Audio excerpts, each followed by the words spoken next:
Beliau menyampaikan penuntut ilmu itu saat masuk majlis ilmu apalagi ke masjid sudah kelihatan beda. Dari masuk saja sudah i'tikaf niatnya. Jadi begitu melangkahkan kaki kanannya mengatakan Allahumma ftah li abwaba rahmatik, saat bersamaan di hatinya dia niatkan untuk beriktikaf. Nawaitul i'tikaf lillahi ta'ala, ya Allah saya niatkan juga untuk i'tikaf. Karena kenapa? Belum tentu ketika kita masuk masjid, sholat kan belum tentu langsung dimulai.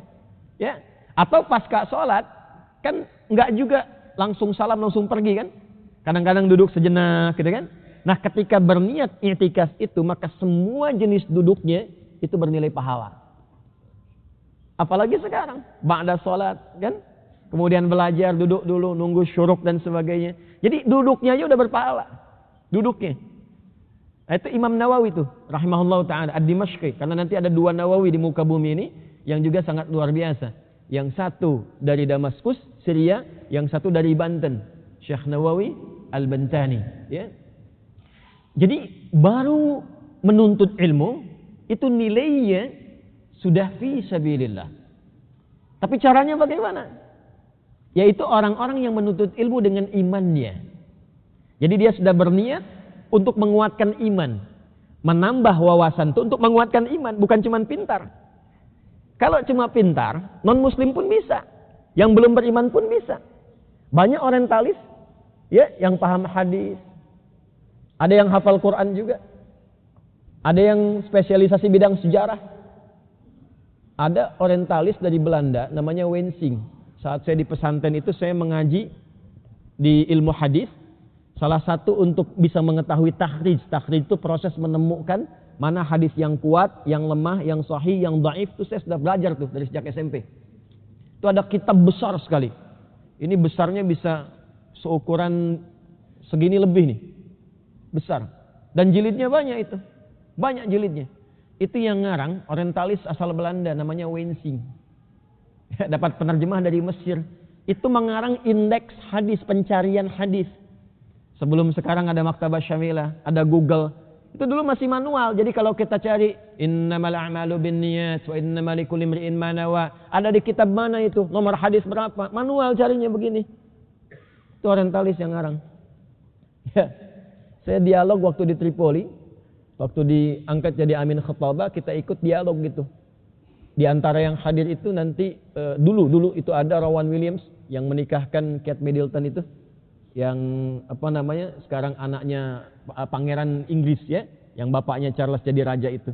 Nah itu uskup kontriburi itu Rowan Williams dengan timnya ada tuh, ya kumpul. Itu di antara mereka tuh ada yang hafal Quran, ada yang hafal Quran. Jadi kalau perkara untuk menghafal, perkara untuk mencari pengetahuan, jangankan yang beriman, yang belum beriman pun bisa.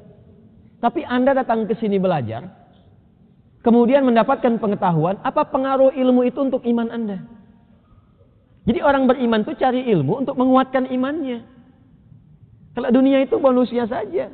Karena pada akhirnya iman itu yang menjadikan kita bisa pulang dengan nyaman. Kuncinya di iman. Itu intinya.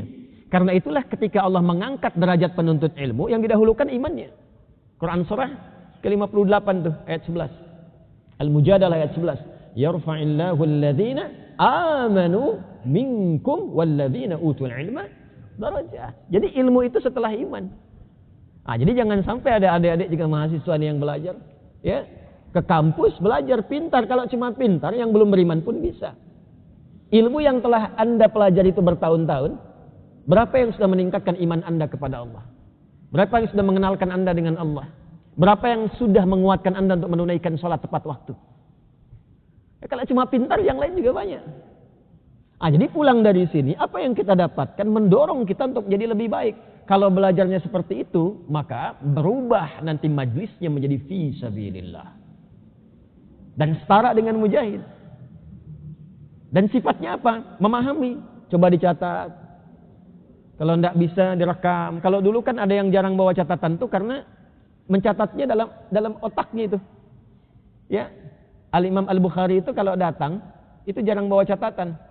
Imam Syafi'i itu kalau ngaji ke gurunya nggak bawa buku. Nggak bawa buku. Sampai kadang-kadang ada beberapa temannya itu mencibir. Oh ini kayaknya udah pintar yang gak bawa buku katanya kan. Tapi begitu dites, itu catatan otaknya lebih lengkap dibandingkan catatan buku temennya.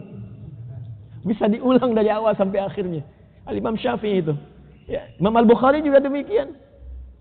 Diuji oleh para ulama di Irak. Undangannya undangan datang ke sana. Begitu nyampe sana disidang. Letter U begitu. Ya, beliau di tengah, 10 ulama Irak ahli hadis mengelilingi. Setiap satu orang ngasih 10 pertanyaan. 10 hadis diacak sanadnya dengan matanya. Ya, harusnya dari fulan, urutan ke-11 dijadikan pertama, urutan ke-10 jadikan ke-9, diacak semua. Ya. Apakah benar ini hadis Nabi katanya? Saya pernah dengar, ya, ada hadis berkata begini, sanadnya diacak, matanya diacak. Apakah benar begini? Ditunggu dulu sama Imam Syafi'i. Ada yang lainnya lagi katanya. Jadi satu orang 10, begitu selesai 10 kali 10 berapa? 100. Maka beliau urut kembali dari awal sampai akhir, sanad sampai matan. Tanpa ada AE gitu. Awal sampai akhir. Ya, itulah kekuatan Imam Asy-Syafi'i, Imam Al-Bukhari. Nah, itu nanti sanadnya tersambung bukan hanya pada diri beliau, termasuk pada orang tuanya dan pada kakek ke atasnya. Ya, sama-sama single parent itu. Imam Syafi'i kan single parent itu ibundanya. Jadi ibu, kalau ibu pun rajin tuh berdoa, ya rajin bermohon pada Allah, rajin ikut ta'lim, itu barakahnya nanti sampai ke anaknya itu. Boleh jadi ke cucunya. Imam Syafi'i itu kan namanya Muhammad, bapaknya Idris. Kan pernah saya sampaikan, Syafi'i itu kan kakek ke atas itu. Barakahnya ke bawahnya. Bapak juga kalau sekarang Anda belajar, kemudian dengan wasilah itu bermohon pada Allah kebaikan, mungkin Anda belum hafal Quran, tapi mungkin yang hafal bisa cucunya. Bisa anaknya. Imam Al-Bukhari itu namanya Muhammad juga, bapaknya Ismail, kakeknya Ibrahim, kakek buyutnya Al-Mughirah, yang buyutnya Al-Bardizbah, ya kan? Cuma memang tinggal di kecamatan Ju'fa, Kabupaten Bukhara, Provinsi Khurasan, negara Uzbekistan sekarang. Makanya lebih populer disebut dengan Al-Bukhari. Tapi barakahnya dari mana? Bapak ibunya. Ibunya salihah, bapaknya saleh. Nurun ke anaknya, anaknya yang mendapatkan keistimewaannya. Jadi jangan dikira apa yang kita dapatkan sekarang bermanfaatnya untuk kita saja, tidak. Nanti ada anak keturunan yang insya Allah lebih baik dibandingkan dengan orang tua ke atasnya. Nah, kemudian apa yang harus dilakukan untuk mewujudkan itu? Apa yang didapat sekarang, teruskan kepada keluarga yang tidak ikut serta. Makanya ayatnya mengatakan waliyunziru qaumahum idza raja'u ilaihim la'allahum yahdharun. Apa yang didapatkan, bawa pulang. Kemudian share. Nah, itu yang disampaikan itu ya. Kalau sudah like, share, and subscribe gitu ya. Kalau sudah jelas jangan di komen lagi gitu. Like, share, and subscribe. Jadi biarkan keluarga di rumah subscribe tuh satu-satu tuh. Ya, materi-materinya. Nah, kalau sudah semua soleh, semua baik, nanti kesolehan itu akan terus menguat. Dan di antara sekian keluarga ada orang-orang yang mungkin istimewa. Kalau ada yang wafat dalam proses menuntut ilmu seperti itu, maka wafatnya setara dengan syahid fi sabilillah.